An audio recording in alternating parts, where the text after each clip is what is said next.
Welcome to the O'Malley podcast show.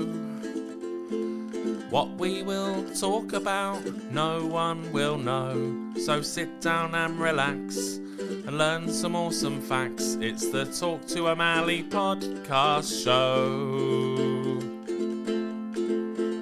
With me. So welcome back to the Talk to O'Malley podcast. I'm here today with Mark Jones from Jones and Young Mortgage Advising. Hello. Hello. Mark's actually got a mouthful of sweets, haven't you? Because he's been raiding the sweet bowl already. It's very good. He has made himself comfortable. Yeah. I am the type of guy that likes the kids' menu. Are you? Where though? McDonald's? Well, no, I don't mind a Happy Meal, mate. I must admit. It's on the buffet, isn't it? You need the beige food. The beige food. Everyone wants hummus on toast. I can't remember last time I had McDonald's.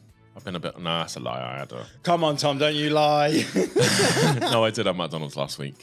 Man. I'm good to hear, mate. I didn't win anything on the Monopoly, though, annoyingly. Are they doing the Monopoly now? Oh, yes, the Monopoly's not back on. Yeah, I know. Monopoly. We are segueing from what we're going to talk about, Let's crack on. Not that I want to be what camera we got on? corporate. We've got loads of cameras. There's loads of cameras. It's a cool setup. You've got one camera on you directly. I won't And look then I've at got it. one on me right there. And then we've got one on both of us. Oh, fair play.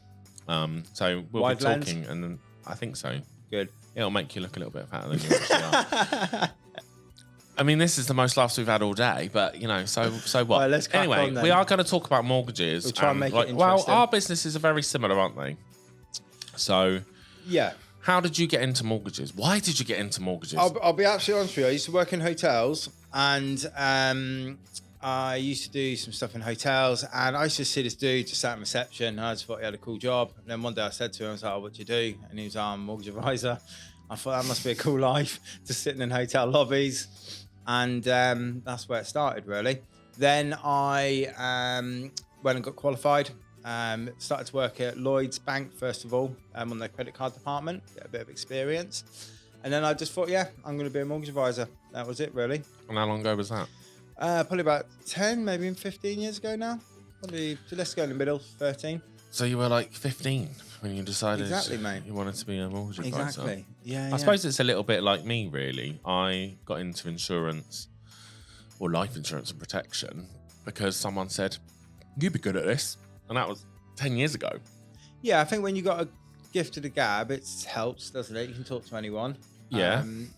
Make any subject. It's hard, isn't it? Because we have to talk about stuff that no one wants to talk about.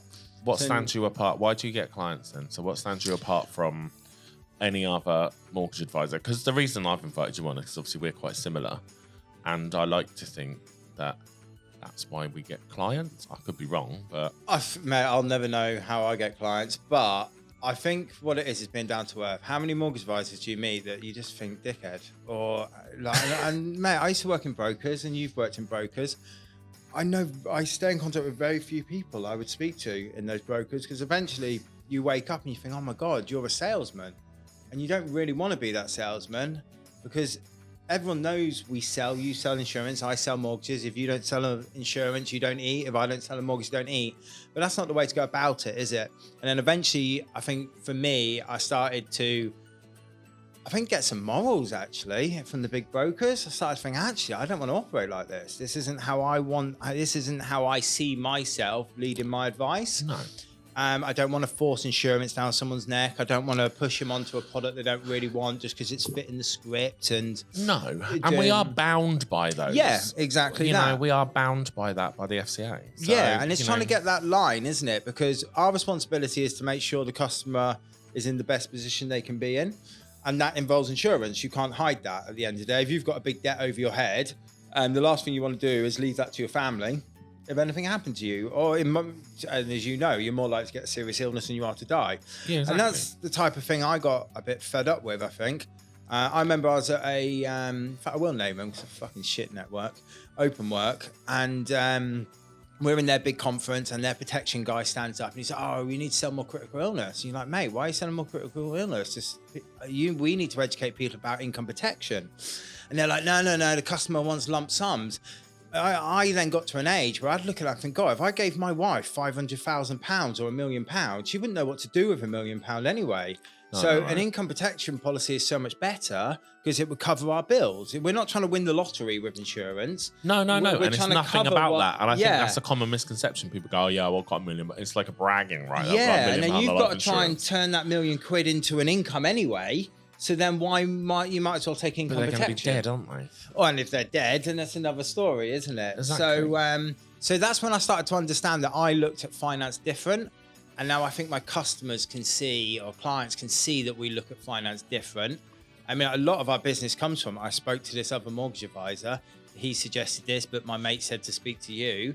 And I think that's where it goes, isn't it? You can't be that stuck in that box mortgage advisor. You have to be a little bit real with people, which 100%, I find is the crucial bit. Like, I mean, I'm sure, like, I mean, I've worked, when I first started doing this 10 years ago, I remember being, you'd push people down a certain route, or I know of non-advised services where, you know, it's just like, oh yeah, we have to do this, we have to do that. Yeah. Most people do this, most people do that.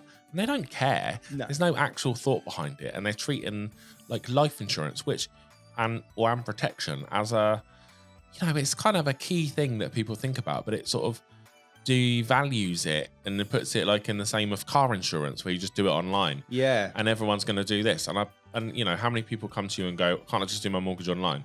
Yeah. Or can't I do this? That's what led us down the route of working with self-employed people, because we understood that, one, I think we're really lucky as a business. One, we generally only work with decent people. So we don't work with those people that, oh, I must have a call at 8 o'clock at night because that's when I finish work. You know, we work with self-employed people, so everyone's a bit flexible within their day. Certainly when it's their mortgage that becomes the biggest priority. So in that sense, we're really lucky with our customers. But again, that's because we work with a lot of construction guys that are a bit more chilled out, a bit more understanding, a lot more company directors that, again, have got a lot of pressures. So they understand the business of what we're trying to do. I don't think I could go back to working with your general employed people 3 months pay slips, because they don't really want advice. They just want a transaction to be completed. Yeah. And there's a big difference. You know, I could go to Tesco's and literally do use a self-service machine. No one knows I'm there. Or you can go to the deli counter in Waitrose and actually get a bit of advice about what you're wanting. And that's the difference, I think. I think, you know, and a lot of self-employed people are not afraid, but they're like, don't really know what they would be able to get. And I suppose from being an expert in that area, it's finding not loopholes, but finding loopholes. We're happy to say that, and that's another thing. They're loopholes, and we're happy with that. The lender's happy with that, and we're happy with that. You know, using CIS workers' gross pay to get them a mortgage, when 90% of self-employed people have to use their net profits and the rest say 302, that's a brilliant loophole. Go and exploit it. The bank's left it open. They're not idiots. They know what we're doing. I mean, don't scream and shout about it because they might take it away. But you'd hope every not. year we worry about that. Yeah, I know. Every year we think, oh God, what if they did that? But then, but a bank's a business, aren't they? So another lender will come in and open that loophole up, because at the end of the day, it's a brilliant loophole that really gets people what they want, and that's why not. You know, I think the biggest balance I find with self-employed people, whether they're contractors, subcontractors, limited company directors, sole traders, whatever it is, everyone wants to maximize the tax benefits. And that's because we're all short on cash flow, isn't it? Yeah, at the end 100%. Of the day, we all, you know, what I pay myself is what I live on, and then I'll deal with my tax bill when my tax bill arrives. That's the way 90% of us sort of work. And I get that. And I think our customers understand that I get that, because I'm in their situation. Yeah, when they go to an employed broker that's, you know, being... You feel judged. Yeah, they do feel judged. And they are being judged, because when I was an employed broker, I was judging them as sort of going, why didn't you put 20% away every month? Yeah, I know. Well, life's just not like that. No, life isn't like that. And you're too busy doing everything else, and the mortgage is the last of my... aren't you? Yeah, I know, right? And I often feel, and I speak to a lot of clients who are, oh, Tom, I haven't had a chance to look. I've been so busy. I will look at it. And I'm like, I know I'm low priority. I've said this before. Like, I know I'm low priority, but you know, I find it difficult. Personally find it quite difficult to say, you know, I should be higher up your list, because you don't want to sound arrogant, and you don't want to sound like you're trying to push it on them. because their priorities are completely different. And they're trying to keep a business on the road and keep their family happy and everything. Exactly. To be honest with you, we notice that a lot between remortgage and purchase. When we're doing a purchase, they're excited. The customer's excited. We're all excited, aren't we? We love buying a new house. We love finding out we can afford it.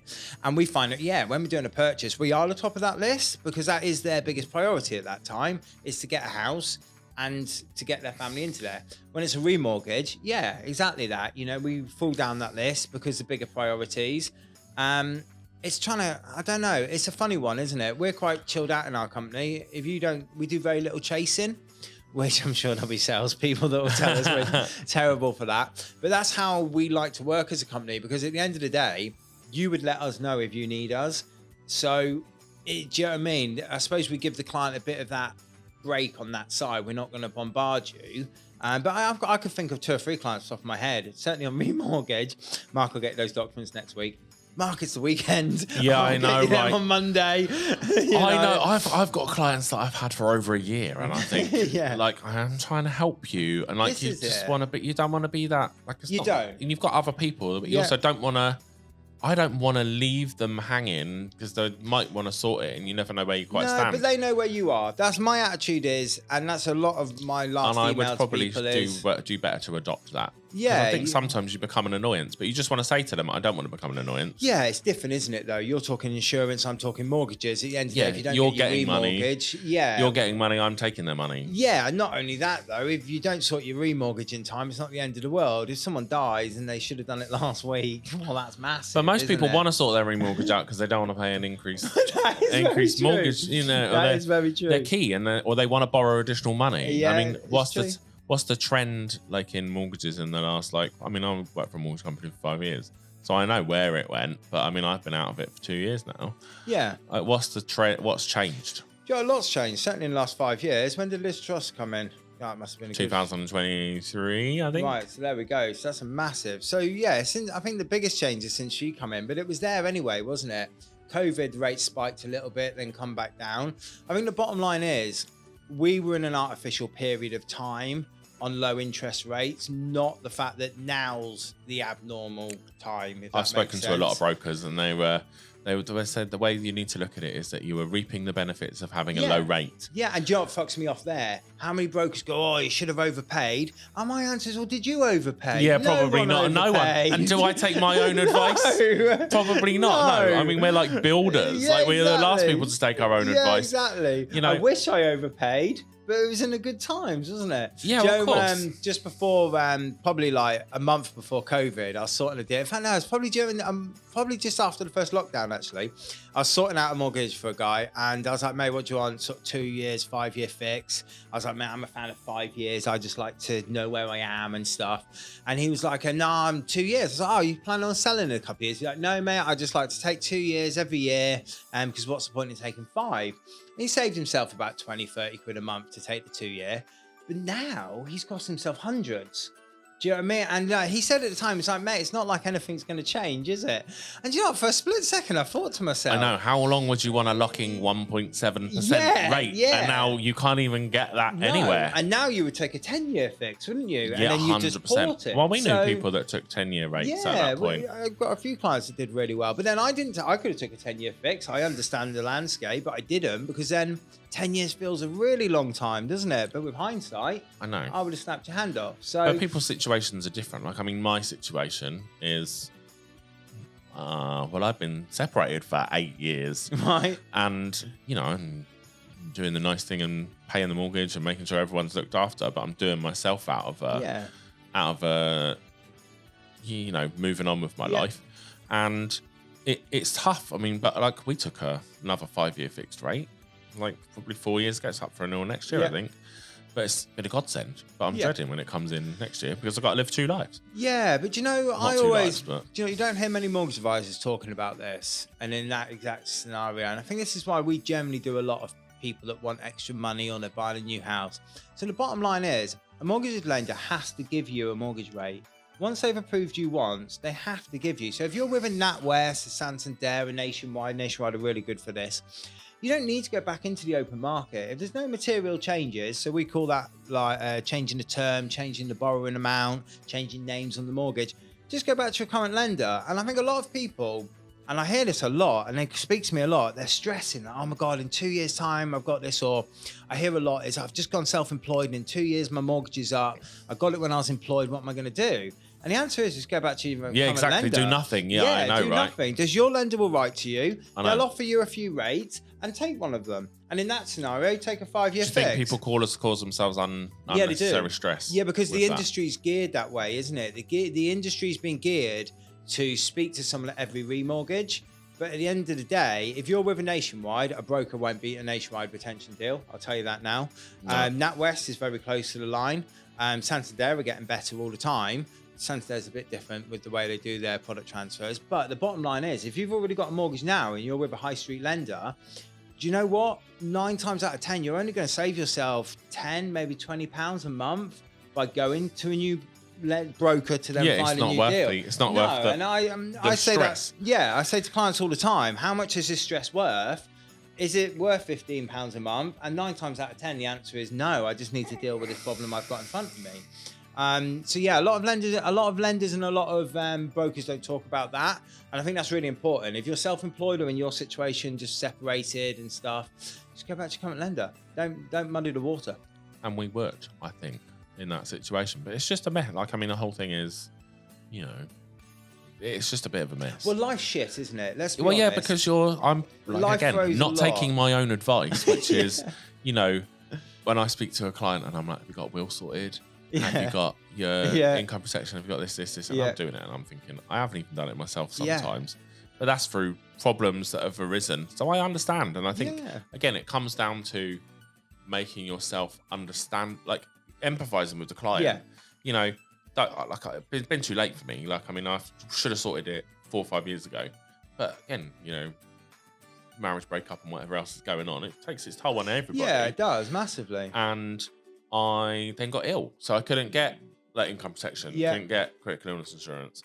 So, and do you not think though, we talk about all the, like, how many times do we sit there and go, oh, you should have done this, should have done that? Do you know what? Like, yeah, you should have done, right? But you don't need to sit here and hear someone tell you what you should have done. Really, what you need to hear is someone to tell you what you can do, and what you can do to maximize your situation. Because that's another thing, we get a lot of self-employed people. Oh, I should have done this, should have done that. And do you find as a broker, like, you become more like you're not just advising them on their mortgage, or like, do you become kind of friendly with them and talk about their I must admit, I've got better at it over the years of not taking it home. We had a really shit case recently where a client, a bit of everything, but you emotionally go home with that, and you go home with an opinion. You can't really, to be honest with you. You don't know the inner side. Do you know what I mean? You don't know what's happening once that door's closed. So you can never, but yeah, you do. And I find myself, certainly if it's our client, I'm not scared to tell a client, I think you're getting screwed over. Yeah, no, exactly. And I think sometimes you've got a responsibility. I do feel like that at times. Yeah. I feel a lot more, I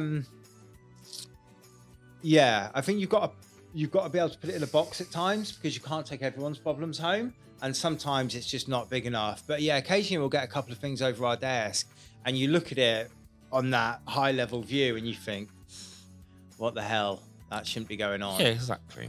And the other one that I see a lot, actually, and a conversation that's changed, my advice has changed a lot, it's probably since I had kids, is people ring me and go, me and my girlfriend, we're going to buy a house, but I'm just going to put it in my name because I'm the bigger earner. And there was a time I didn't care. I would just be like, yeah, cool, mate. That's fine. You're not married. Right. Lender's criteria is fine with that. Now I have a bit more of a conversation with them. Have you got kids? If you've got kids, then I personally say put it in joint names. Do you know what I mean? You're nailed on anyway. You got kids. Yeah, exactly. Do you know what I mean? Right. It doesn't matter what happens. I know. And part of what we have to do is go through all of the, same regulatory stuff, and talking about what happens with your will and what happens with your property. Tenants in common as goes joint tenants. That's the type of thing you want to, I suppose, has changed in my advice as the older I got, was I understood that more. I understood responsibilities of the main earner. I understood, and it is knowledge, isn't it? And there's a point I'm going to make in a second. Go on.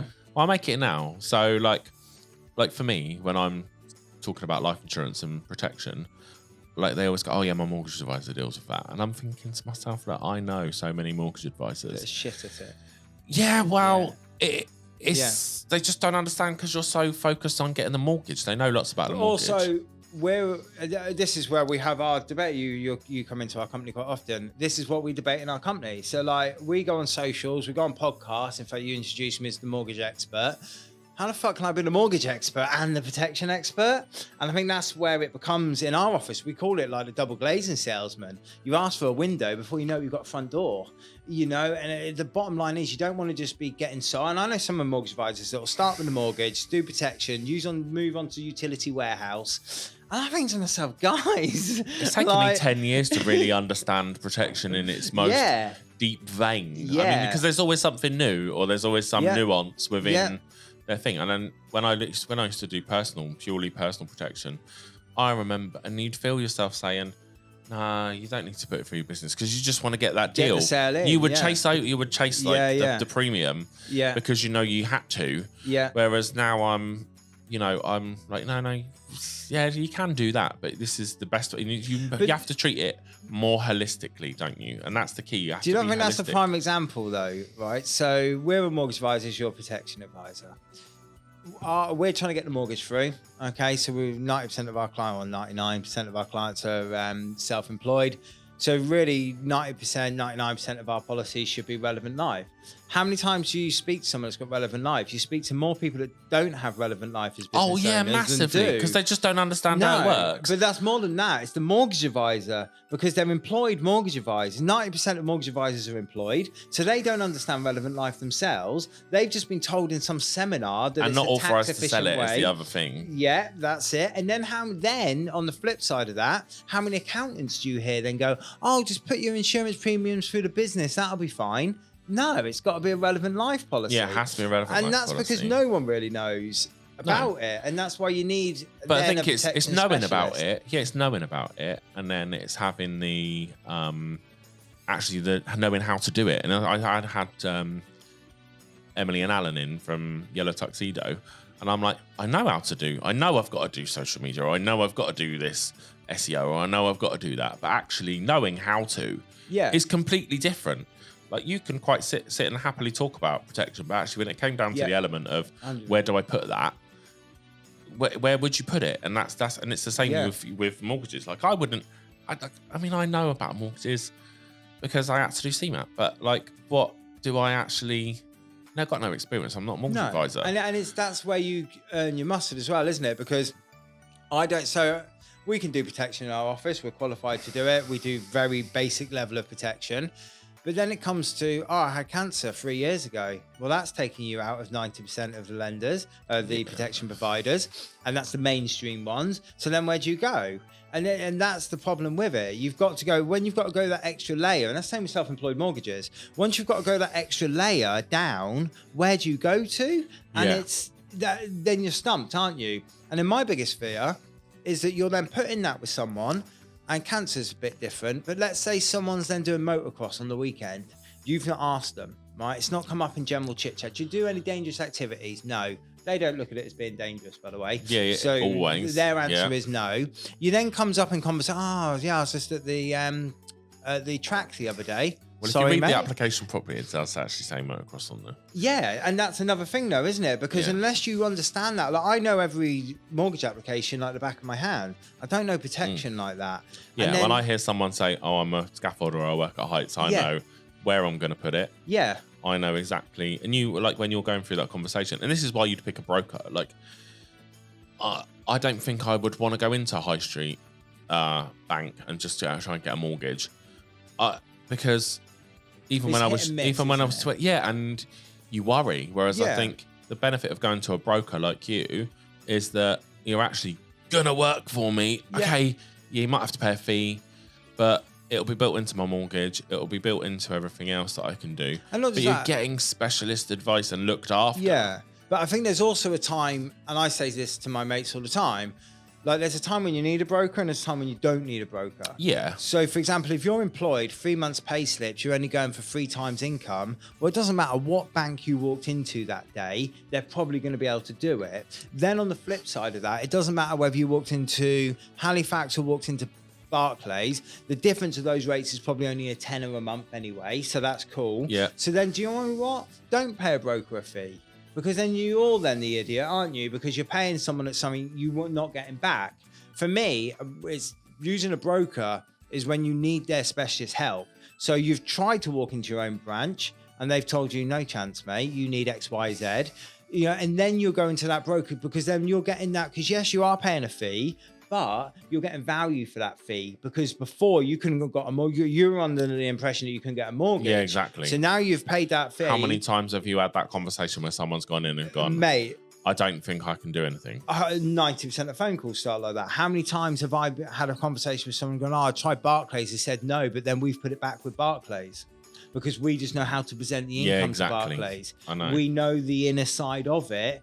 We've got the experience of the what ins and notes outs to of a put mortgage on there. office is that you get visits from BDMs. Yeah, we get all of that. When I called you the other day, Ravi was in there. Wasn't he? Yeah, good From old Ravi. Kensington. He's a great guy. Is he still at Kensington? Still Kensington? Or is he- yeah, he's Kensington through and through. Yeah. And, you know, it's nice to see that he's out and about doing stuff. And that's what, you know, I think I was having this conversation with Sam Cush, is that, you know, we get a bad rap as, no, I don't know whether we get a bad rap, but there's a sort of air of something hanging over the top of you. Yeah, I think that you're going to try and sell me something, or you're going to like, because we're salesmen though, aren't we? They know we're salesmen. If you don't sell an insurance policy, you don't eat. If I don't sell a mortgage, I don't eat. So we're salesmen. It's then down to how, it's a bit like builders, right? You can meet loads of builders, but they're not all the same quality. And it's the same with advisors and brokers. So you can meet, and there's times I've been a shark in my time, and I would never go back to being like that again, because you've got a sales manager breathing I honestly down your don't neck. think I've ever been a shark. See, I work for one broker. No, I'm not going to name them. No, you don't have to name them. It's fine. Because they're quite big. They would come after me. They sold actually to a bigger broker, I should say. And their sales director was an arse. And that filtered down into the room. So when and it then creates awful culture. It does. Yeah, and you but end it up also with breeds... forcing... People can become complacent as well. Forget why they're actually there. I think it bred an attitude where you could just sell even if it wasn't the right thing. The proudest thing I see in my company, and me and Richard both agree on this, my business partner, is when our advisors say the best option you've got is not to call us, go and do this. Like, that's actually the best advice you can have. And it's like, do you know what, mate? We could help you. We could absolutely send you all the way down this path and we can make some money out of you. But actually, your absolute best option is to put the phone down and do this. And that, for me, when I overhear that, that's the proudest I am in the office, because I know that everyone's given the right advice and using their knowledge in the best way. And I've had those conversations. I'm like, no, just stick with your existing broker, because I can't do anything for you. But do you remember when you were employed and you would do that and then check who's behind you? Yeah, I know. And it's horrible, isn't it? Yeah, and that's bad, isn't it? That's the industry we live in, is where at the end of the day, you've got generally an ugly sales director breathing down your neck, asking you've got to justify, why didn't you close this? Why didn't you? And then they say to you, is it because you didn't have enough skills? And then it trivializes what you do. Yeah, 100%. When they're not, when we treat each client on their individual merit. Well, that's the problem though, isn't it? Because the FCA are saying, do this, and do that. And then your sales invite, well then when I was employed, we got a very small basic and 70% of my income was built on commission. That's already building the wrong culture. That's building a culture to sell rather than a culture to advise. Oh yeah, exactly. And that's where you end up in. I just like to think that when I'm talking to a client, I've ultimately got their best interests at heart. Yeah, 100%. And if you haven't, you're doing it wrong. And quite often you're not going to make good money then either, though, is it? And this is what I try to explain to young advisors: give the right advice, and it'll always be there for you. Be that shark. And it's very, very short life. Always comes back and bites you. Yeah, you'll make good money. You'll make good money in a 2 or 3 year window, but you'll make dirty money and you won't like yourself at the end. Once you grow up. And in my game, it just comes back and bites you because they cancel. So I used to sit next to a mortgage advisor when we were in brokers. And he was a really nice guy, by the way, so I shouldn't mock it. But he just didn't have the knowledge. Bearing in mind, 90% of these brokers don't have their own mortgages. Do you know what I mean? It speaks volumes. And he was there and he was like, oh, what do you want? Do you want interest only or repayment? And the guy was like, oh, I'm not sure. He goes, well, I'll put it another way. Do you want the bank to dictate when you pay your money back? or do you want to be in control of it? And the guy's like, well, I want to be in control. I don't want the bank to tell me what to do. He's like, perfect, interest only. Like, what a terrible, like just terrible. Do you know what I mean? At the end of the day, that guy's lost. Well, no one makes lump sum. Very few people make lump sum overpayments on their mortgage because we all live to our means. And that was just terrible. But that wasn't him. He's a great guy, like literally a great guy, like a much better human than I am.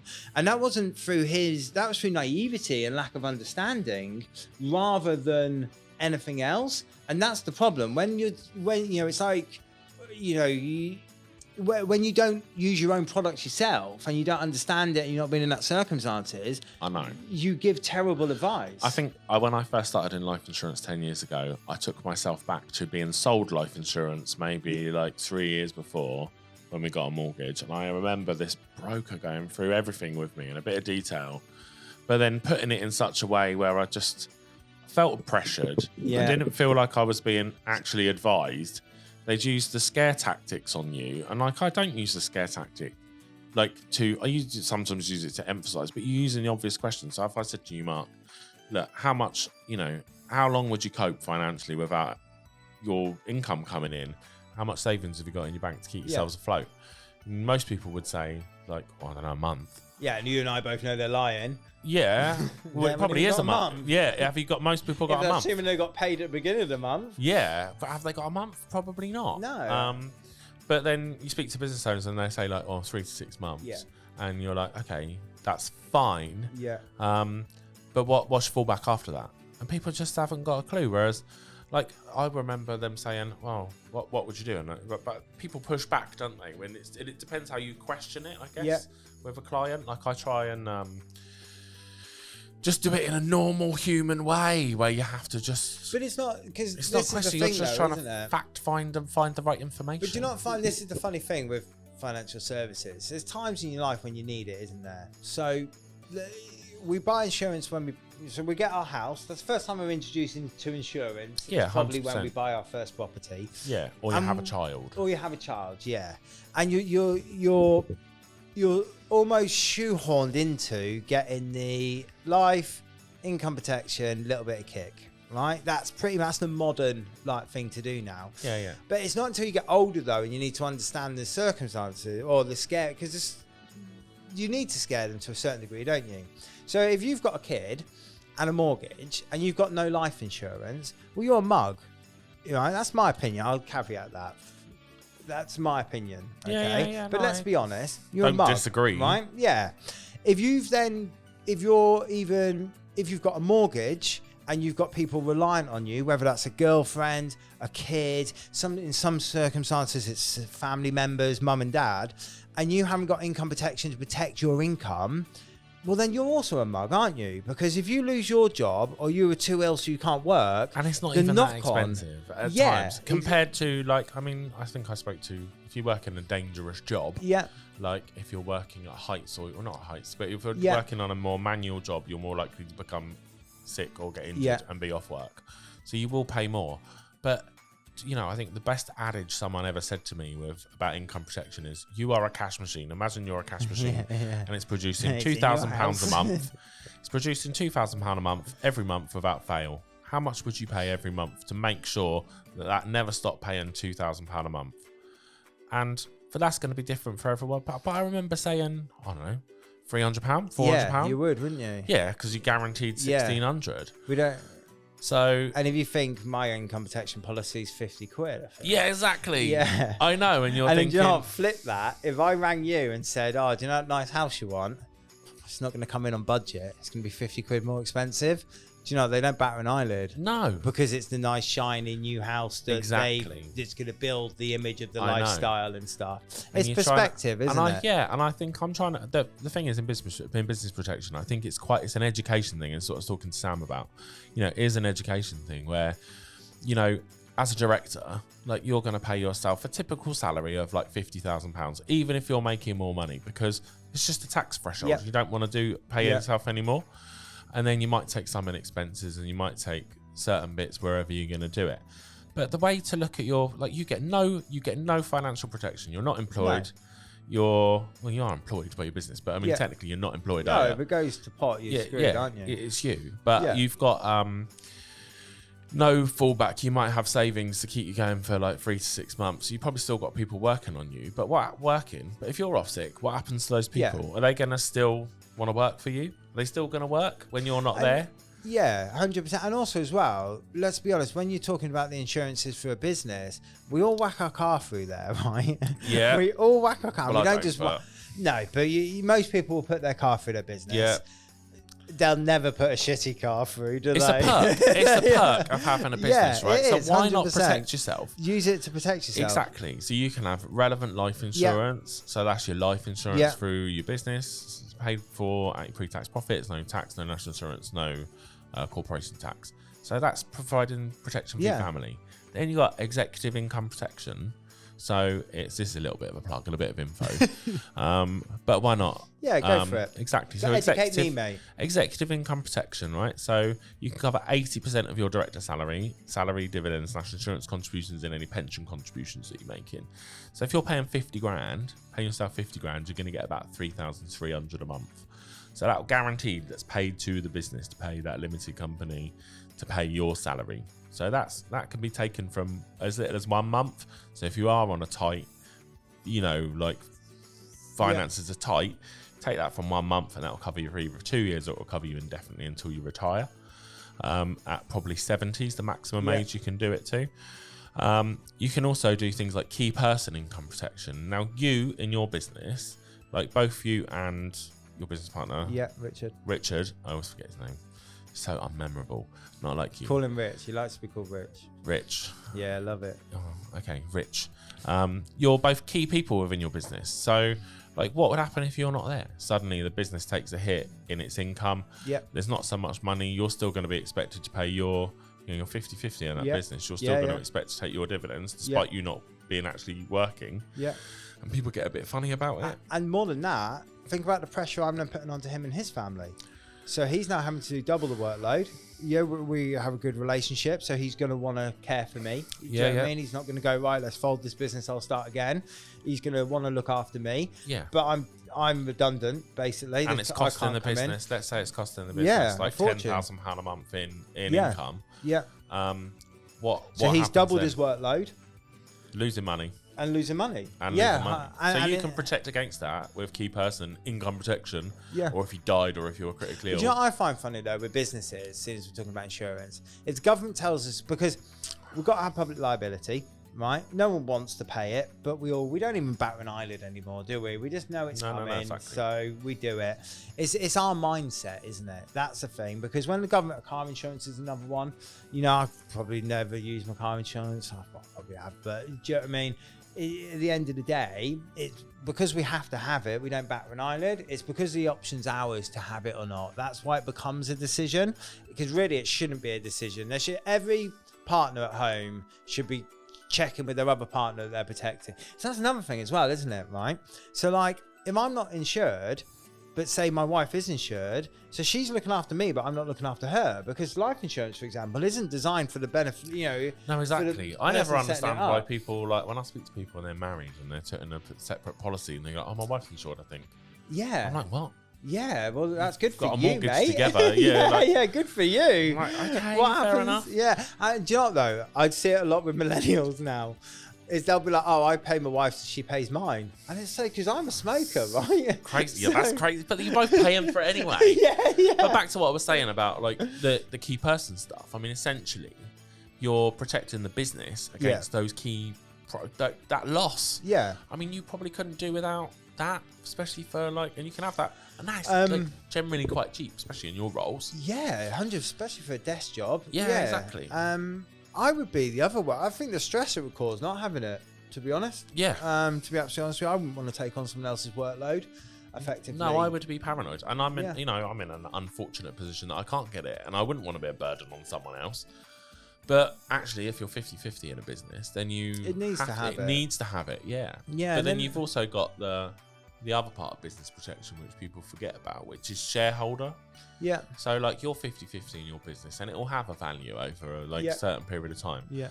have you got a shareholder agreement? Most people I speak to 90% of people don't, do they? don't, No. haven't got a clue what Right. happens. And they just go, oh, the business will just go under or like whatever. And you're thinking, yeah, maybe. But what if you died tomorrow and your business is worth like £1 million? I think people don't sometimes value their business enough and see if it's actually got a value. No, I'll tell you what we do in our business. We have income protection, key person, or executive, don't know what one it is, and then we have life cover. And the idea with the life cover is that if anything happens to one of us, then that cover is used to buy the other person out. So you got a shareholder policy, but you don't even see, and that's the point. You didn't even understand what it was. No, 100%. And we're reliant on people like you, aren't we? Because at the end of the day, I don't want my business partner's wife on the board. Well, if that's not set up properly, so you've got to set that up as a shareholder policy. So we then give you a whatever the word is, it's going to cross option agreement, which you fill out with your lawyer or yourselves, and it basically, when you die, that triggers the sale of the business at the current value, and we'd have to review that every 2 years because your business might go up in value. Yeah. Without that, you can't just buy the business back. With a relevant life, that's going to go to your family, so that's your personal protection. And then your key person and your key person insurance, that's to protect the business. So if you died, like, again, it might cost, I don't know, how much would it cost Rich to recruit another mortgage broker? Well, this is it. It's endless, 10 isn't grand? it? Well, and then 10 grand plus? Easily 10 grand. And then he's got to train them, salary. And then his salary on top of that. And then he's got to be able to work with them. At the end of the day, he didn't sign up to not have me there. So then he's got to make that decision, get someone with the same values, get someone in that shares the ambition for the company, and all that. It's more than just replacing. Like, mate, you know me, I can be replaced anyway. Exactly. But it's more than that, isn't it? It's but I hope that's given some of the people a bit of a segue on what I do, because I think, you know, like, from my side of things, like, I am fun and I am trying to be that different person, and I think we've shown both sides of our personalities here, and that we've got the serious side where we do actually care and we can show our bits, but we're also approachable. Yeah. And I think that's the key part of, like, anything. And I think people do make some snap judgments sometimes and go, I wouldn't work with him, or, you know, I would work with them. I think that's fine, to be honest, because you got to relate to the person. That's, I think, the thing with advice is you've got to relate to that person giving you the advice. And I would go to different people based at different times of my life, to be honest. And different people are different people, aren't they? You know? Yeah.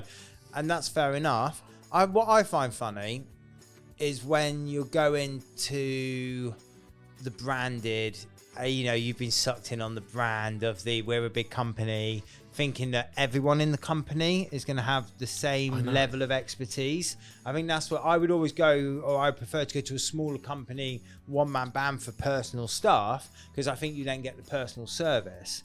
You know, we know a lot of our customers, not many customers I see come through our business that I don't think, oh, who's that? Yeah. You know, and we understand what they're trying to do. I think that's the biggest thing that I find, is that you someone you trust. And how can you, like, and this is what I find a lot in our industry, is most people are faking it. They're not even being real to themselves.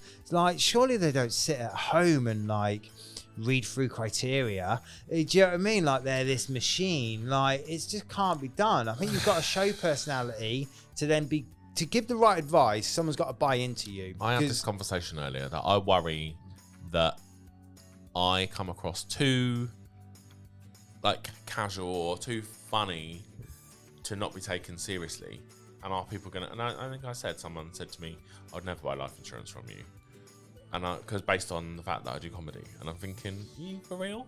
Yeah. Do you agree? Do you have that same? I see people, I completely appreciate people wouldn't use me for their mortgage. But then if you're going to walk into my office suited and booted and sound like a fucking prick, we're going to get in an argument anyway. So why would you come to me? Because I'm going to tell you, I use mate so often. You know, if you don't want to have a mortgage conversation with someone and be called mate, well, definitely don't come to my office, because you're going to walk away thinking I'm a prick, and I'm going to walk away thinking you're a prick anyway. So it is horses for courses. It is, yeah. But how many times have you gone into a department store and just not like the tone? That's a very successful department store. Yeah, I find it quite condescending. Yeah. That's why I don't particularly like dentists sometimes, because they're usually quite condescending. Yeah, exactly. But now I've got a dentist who I actually really like. There you go. She's not going, you're not doing this, you're not doing that. This is it. There's someone for everyone. That's my point. And also, there's enough business for everyone. Yeah, I think so. Like, do you know what? I quite often get in battles with people, and I'm opinionated. We were chatting about, I won't say it, but I got asked if I wanted world domination. Yeah. And I probably secretly, I think, yes. would I want? Probably secretly, I do want world domination. I want it. But not for that reason that I'm egotistical. I think this with politicians, right? People say to me, we need working class people to be politicians. I'd be the most corrupt politician. I'd be so You corrupt. probably give would. me that. I wouldn't. I'd be like... Yeah, you would. You would. You'd manipulate and capitalise on every opportunity. You'd Let me buy you a fur coat. You'd be like, let me have the Taylor Swift tickets. But then, why should people be judged for that? I mean, we're going to go totally off topic. We are, mate. But I think the bottom line is you use people that you trust, and trust starts with image, starts with how they present themselves. I would prefer to use someone like me than someone that's suited and booted and asking me really questions that they don't really give a damn about just to build rapport. Do you know what I mean? And that's fine. I think rapport is the king of everything. People want to be remembered, don't you? Yeah, that's it, isn't it? I mean, most people remember the conversation with me, I like to think. I would imagine people remember a conversation with you. Yeah, probably, mate. Probably. I think it's But I was on LinkedIn the other day, and this guy put a post on saying, this salesman just called me mate, so I've not bought from him. So I then put a comment on going, well, I think you're a prick. And I will call you mate all the time. And then I got a lead into the office, and she goes, I saw your comment having a go at that guy, and I knew that's the type of guy I'd want to use, because we call a lot of people, and I then understood the values that you have in your company. So that's a prime example, isn't it? Do you know another one You're being your authentic self. Probably. Yeah. I like to think I'm being quite authentic. 100%.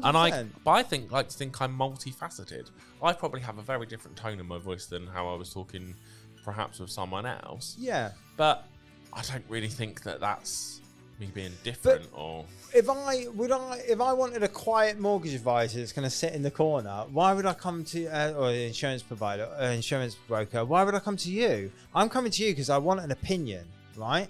I want someone that's not scared to tell me I'm being an idiot. If I've got it wrong, I want someone to tell me, no, mate, do this because this is what you need to do. Not exactly. Just lay it all out and then you make a decision. And these are the pros and cons of doing each thing. 100%. Not, well, you could do that, or you could do this, could do that. Its bottom line is you buy from people. Yeah. And there's enough people in this world and enough business in this world for everyone.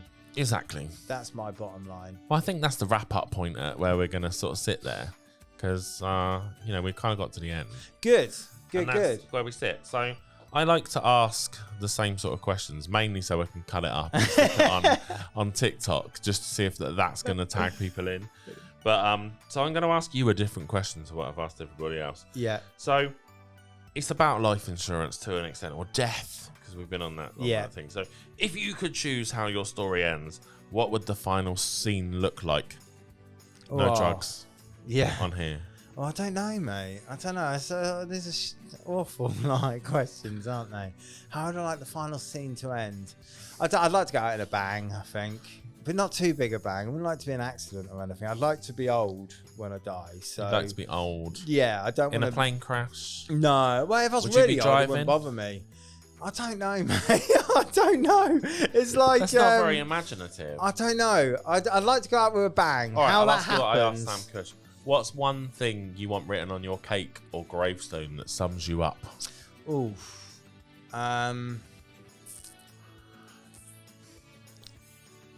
It called everyone, mate. Yeah, he was a good mate.